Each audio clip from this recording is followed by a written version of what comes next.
அன்பு நேயர்களுக்கு இனிய வணக்கம். ரிஷபம் ராசிக்கார நேயர்களுக்கு நம்ம இன்னைக்கு வீடியோ பதிவுக்கு முழுமையா போறதுக்கு முன்னாடி முருகரை மனதார வணங்கிட்டு வீடியோ பதிவுக்குள்ள போகலாங்க. ஓ முருகா போற்றி, ஓ முருகா போற்றி, ஓ முருகா போற்றி, என்னை காக்கும் முருகனே போற்றி. நல்லதே நடக்கும், நல்லது மட்டும்தான் நடக்கும். மாறி மாறி உழைச்சாலும் மதிப்பு கிடைக்காத ராசியா இவங்க இருக்காங்க. மதிப்பு இல்லாத ராசியா இருந்தாலும் பரவாயில்ல, பாசத்துக்கும் நேசத்துக்கும் கட்டுப்பட்டு துன்பத்தையும் கஷ்டத்தையும் மறைச்சுக்கிட்டு அசிங்கத்தையும் அவமானத்தையும் வெளிப்படுத்தாம அசிங்கப்பட்டாலும் பரவாயில்ல, தனக்குன்னு இருக்கக்கூடிய உறவுகளை காக்கக்கூடியவங்களாம் இவங்க இருக்காங்க.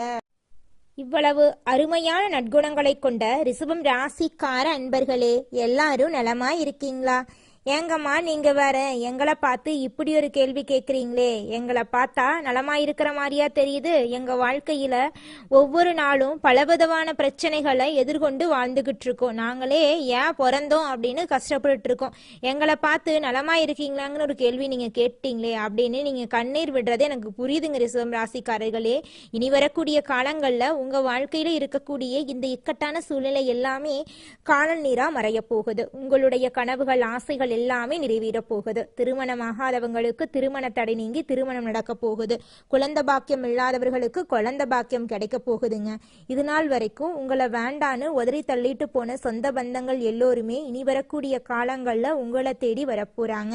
உங்களுடைய உடல்நிலை ஆரோக்கியமா இருக்க போகுது. உங்க கையில பணப்புழக்கம் அதிக லெவல்ல இருக்க போகுதுங்க. உங்க வாழ்க்கையே அருமையான வாழ்க்கையாக மாறப்போகுதுங்க.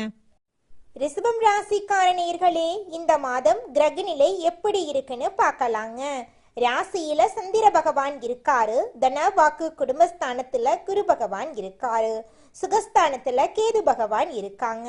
அஷ்டமஸ்தானத்துல சூரிய பகவானும் புதன் பகவானும் சுக்கிர பகவானும் செவ்வாய் பகவானும் இருக்காங்க. தொழில் ஸ்தானத்துல சனி பகவானும் ராகு பகவானும் இருக்காங்க.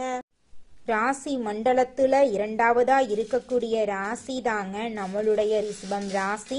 ரிஷபம் ராசியில கார்த்திகை 2, 3, 4ஆம் பாதம், ரோகிணி மிருகசீரிசம் 1ஆம் பாதம் 2ஆம் பாதம் இந்த ராசியில அடங்குங்க. ரிஷபம் ராசிக்காரங்களுடைய அதிபதி சுக்கிர பகவானுங்க. ரிஷபம் ராசிக்காரர்களுக்கு நட்பு ராசியா இருக்கக்கூடியவங்க யாருன்னு பார்த்தீங்கன்னா மிதுனம், மகரம், கன்னி, கும்பங்க. ரிஷபம் ராசிக்காரங்க உரி விலகாத அம்பு போல குறிக்கோள் தவறாம வாழக்கூடியவங்களா இருக்காங்க. இவங்களை பொறுத்த வரைக்கும் சமுதாய மாற்றத்துக்காக இரவு பகல் உறங்காம இவங்க உழைச்சுக்கிட்டே இருப்பாங்க. இனி வரக்கூடிய காலங்கள்ல ரிஷபம் ராசிக்காரங்களுடைய வாழ்க்கையில கவலை கண்ணீர் அதுக்கெல்லாம் துளி கூட இடம் கிடையாதுங்க. நீங்க எந்த அளவுக்கு உழைக்கிறீங்களோ அந்த அளவுக்கு உங்களுக்கு தொழில லாபம் கிடைக்குங்க. கிரக நிலைகள் மாறுவதால ரிஷபம் ராசிக்காரர்களுக்கு என்னென்ன நன்மைகள் நடக்க போகுது, அதை எப்படி லாபமா மாத்துறது அப்படிங்கறத பத்தி தாங்க நம்ம இன்னைக்கு இந்த வீடியோ பதிவுல விரிவா பார்த்து தெரிஞ்சுக்க போறோம். ரிஷபம் ராசிக்காரங்க எதையும் சிரித்த முகத்துடன் அணுகும் தந்திரசாலிகளா இருக்காங்க. அவங்களுக்கு மற்றவங்களை நோகடிக்க தெரியாதுங்க.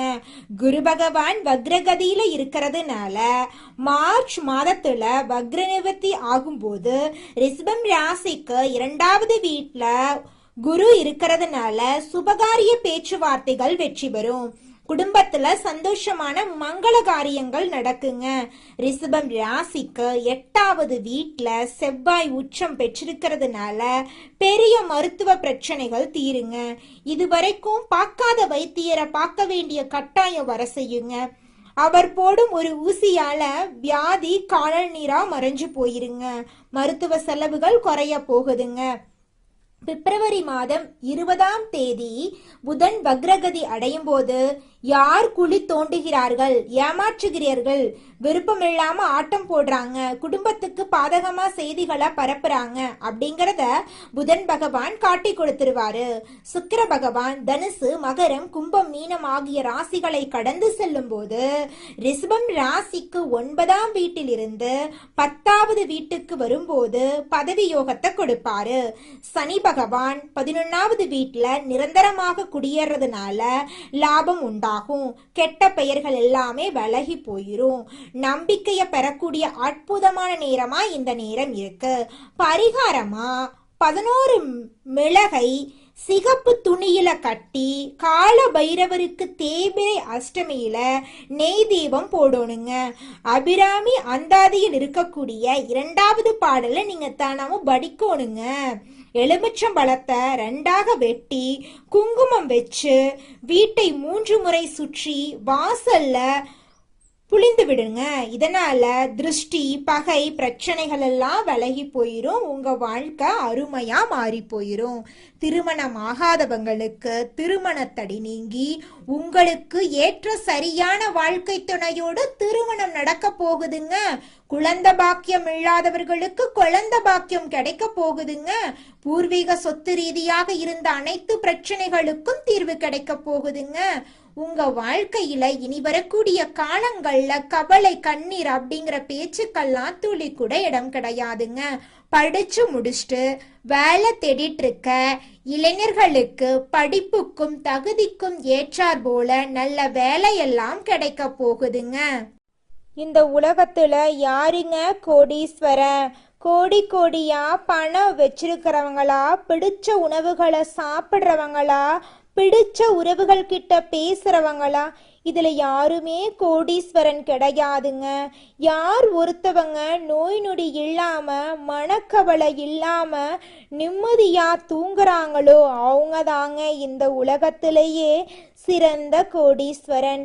அப்பேற்பட்ட கோடீஸ்வரன் ஆகக்கூடிய யோகம் உங்களுக்கு இந்த மாதம் அமைஞ்சிருக்குதுங்க. உங்க வாழ்க்கையில இனி வரக்கூடிய காலங்கள்ல கவலை, கண்ணீர் அப்படிங்கிற பேச்சுக்கெல்லாம் துளி கூட இடம் கிடையாதுங்க. இது நாள் வரைக்கும் உங்களுடைய மனசில் இருந்த மனக்கவலைகள் எல்லாம் இனி வரக்கூடிய காலங்கள்ல காணாம போகுதுங்க. நீங்க சந்தோஷமான ஆரோக்கியமான வாழ்க்கைய இனி வரக்கூடிய காலங்கள்ல வாழ போறீங்க. உங்க வாழ்க்கையில சந்தோஷம் நிலைச்சிருக்க போகுதுங்க. உங்கள் வாழ்க்கையில இந்த மாதம் அருமையா இருக்க போகுதுங்க. உங்களோட ஆசைகள், கனவுகள் எல்லாமே நிறைவேற போகுதுங்க. உங்களோட மனசுல தெளிவு அதிகரிக்க போகுது. நம்பிக்கை பிறக்க போகுது. அடுத்தவங்க செய்ய முடியாதுன்னு ஒதுக்கி வச்ச காரியத்தை கூட அழகா திட்டம் தீட்டி முயற்சி பண்ணி அந்த காரியத்துல நீங்க வெற்றி அடைய போறீங்க. பழைய கவலைகள் எல்லாமே மெதுவாக குறைய போகுது. குடும்பத்துல ஒற்றுமை ஏற்பட போகுது. இது நாள் வரைக்கும் இருந்த சண்டை சச்சரவுகள் எல்லாமே விலக போகுது. மனசுல நிம்மதி ஏற்பட போகுது. உடல்நிலை ஆரோக்கியமா இருக்க போகுதுங்க. நல்ல செய்திகள் உங்களை தேடி வரப்போகுது. தடைபட்ட வேலைகள் நடக்க போகுதுங்க. பொருளாதார நிலை மெதுவாக உயரப் போகுது. சேமிப்பு செய்யும் எண்ணம் வரப்போகுதுங்க. உடல் சோர்வு குறைய போகுது. உங்களுடைய உறக்கம் சீராக இருக்க போகுதுங்க. நல்ல மனிதர்களுடைய நட்பு உங்களை தேடி வரப்போகுது. உங்களுடைய மதிப்பும் மரியாதையும் உயரப்போகுதுங்க. வேலை இடத்துல பாராட்டு உங்களுக்கு கிடைக்க போகுது. புதிய வாய்ப்புகள் உங்களை தேடி வரப்போகுது. உங்களுடைய கற்றல் திறன் அதிகரிக்க போகுது. ஆன்மீகத்தின் மீது உங்களுடைய ஆர்வம் அதிகரிக்க போகுது. உங்களுடைய பயம் குறைய போகுது. தன்னம்பிக்கை அதிகரிக்க போகுதுங்க. பழைய பிரச்சனைகளுக்கு தீர்வு கிடைக்க போகுதுங்க. குடும்பத்துல மகிழ்ச்சி ஏற்பட போகுது. சுபகாரியங்கள் அடுக்கடுக்கா நடக்க போகுது. நீங்கள் செல்லக்கூடிய பயணங்கள் உங்களுக்கு நன்மை தரக்கூடியதாக அமைய போகுது. வீண் செலவுகள் எல்லாமே குறைய போகுது. நல்ல முடிவுகள் எடுக்க முடியுங்க. உங்களால மன அமைதி கிடைக்குங்க. உறவுகள்ல புரிதல் அதிகரிக்கும். உங்களுடைய முயற்சிகள் வெற்றி பெறுங்க. உங்களுடைய பொறுமைக்கான பலன் நிச்சயமா உங்களுக்கு இந்த காலகட்டத்தில் கிடைத்தே தீரும். எதிர்பார்த்த உதவி உங்களை தேடி வரும். எதிர்கால நம்பிக்கை அதிகரிக்கும். உங்கள் வாழ்க்கையில சந்தோஷம் நிலைச்சிருக்க போகுது. உங்களுடைய ஆசைகள் கனவுகள் எல்லாமே படிப்படியா நிறைவேற போகுது. உங்களுடைய வாழ்க்கையில இது நாள் வரைக்கும் இருந்த அனைத்து கஷ்டத்துக்கும் தீர்வு கிடைக்க போகுதுங்க. மனிதனா பிறந்த ஒவ்வொருவருக்கும் ஆசை இருக்கதாங்க செய்யும். அந்த ஆசைகளை அடைய நம்ம நினைச்சா மட்டும் பத்தாதுங்க. முழு மனசோட நம்மளுடைய ஆசைகளை அடைவதற்கான வழிய ஒவ்வொரு நாளும் என்ன பண்ணணும்னு யோசிச்சு அதற்கான திட்டங்களை தீட்டி உழைச்சுக்கிட்டே இருக்கணுங்க. உழைச்சா நிச்சயமா நம்மளுடைய ஆசைகள் எல்லாமே நிறைவேறிடுங்க. உங்க வாழ்க்கையில இனி வரக்கூடிய காலங்கள்ல உங்களுடைய அனைத்து ஆசைகளும் நிறைவேற போகுதுங்க. அப்படி ஒவ்வொரு மனிதனுக்கும் இருக்கக்கூடிய பொதுவான ஆசை என்னன்னு பார்த்தீங்கன்னா 16 செல்வங்களையும் அடைந்து வாழணும் அப்படின்னு தான் ஒவ்வொரு மனிதனுடைய ஆசையும் இருக்குதுங்க. பணம் வேணும், பதவி வேணும், புகழ் வேணும், கௌரவம் வேணும் அப்படின்னு தான் ஒவ்வொரு மனிதனும் தினமும் வாழ்ந்துகிட்டு இருக்கான். அதை நோக்கிய பயணத்தை தான் ஒவ்வொரு நாளும் மனிதன் வாழ்ந்துகிட்டு இருக்கான். ஒவ்வொரு நாளையும் ரசிச்சு வாழ்றது கிடையாது. எந்த ஒரு மனிதனும் போராட்டத்துல தாங்க இந்த உலகத்துல ஒவ்வொரு மனிதனும் வாழ்க்கைய வாழ்ந்துட்டு இருக்காங்க. ரிஷபம் ராசிக்காரர்களே, உங்கள் வாழ்க்கையில் மேலும் நல்லதெல்லாம் நடக்க நீங்கள் செய்யக்கூடிய பரிகாரம் என்ன பார்த்தீங்கன்னா, உங்க வீட்டுக்கு பக்கத்துல இருக்கக்கூடிய வயதான முதியவர்களுக்கு உங்களால முடிஞ்ச உதவிகளை செஞ்சுக்கிட்டு வாங்க. இந்த உதவியை நீங்கள் செய்யறதன் மூலமா நீங்க உங்க வாழ்க்கையில செய்த பாவங்கள் குறைந்து உங்களுடைய எண்ணம் போல உங்கள் வாழ்க்கையில் இனி வரக்கூடிய காலங்கள்ல நல்லது மட்டும்தாங்க நடக்கும். நன்றி, வணக்கம்.